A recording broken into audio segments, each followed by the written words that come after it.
రైతు భరోసా కేంద్రాలు ఇచ్చిన తోడ్పాటుతో మాజీ సీఎం వైఎస్ జగన్ హయాంలో రైతు రాజులా ఉన్నారని, కానీ ఇప్పుడు కొనుగోలు కేంద్రాలు లేక పంటలకు గిట్టుబాటు ధర లభించక అన్నదాతలు తక్కువ ధరకే పంటల్ని అమ్ముకోవాల్సిన పరిస్థితి కనిపిస్తుందని రాజం నియోజకవర్గ వైఎస్ఆర్సీపీ ఇన్ఛార్జ్ డాక్టర్ తలై రాజేష్ కూటమి ప్రభుత్వంపై విరుచుకుపడ్డారు.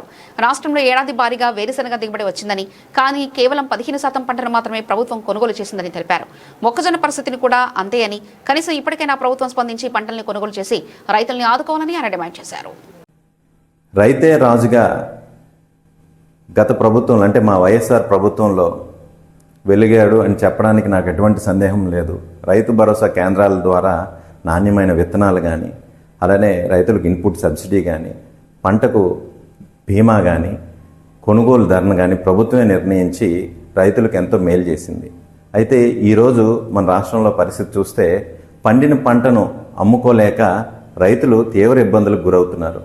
అలానే ప్రభుత్వం కూడాను కొనుగోలు కేంద్రాలను ఇప్పటికీ పెట్టకపోవడం వలన చాలామంది రైతులు ఆత్మహత్యలకు కూడా పాల్పడుతున్నారు. ఇది చాలా దిగ్భ్రాంతికరమైన విషయం. ముఖ్యంగా వేరుశెనగ, మొక్కజొన్న ఈ రెండు పంటలని వేస్తే రైతుకు ఎంతో కొంత లాభం చేకూరుతుంది. అలాంటిది ఈరోజు ఆ రెండు పంటలు పండించిన రైతులు కూడాను చాలా ఇబ్బందులు పడుతున్నారు.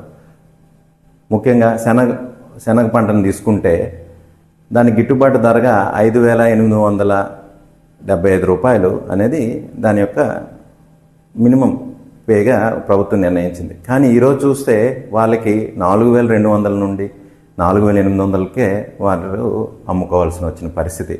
వేరుశెనగ పంట 7.5 లక్షల హెక్టార్లలో ఉత్పత్తి అయితే ప్రభుత్వం, ఇది కూడా నేను చెప్తుంది కాదు, ప్రభుత్వ గణాంకాలు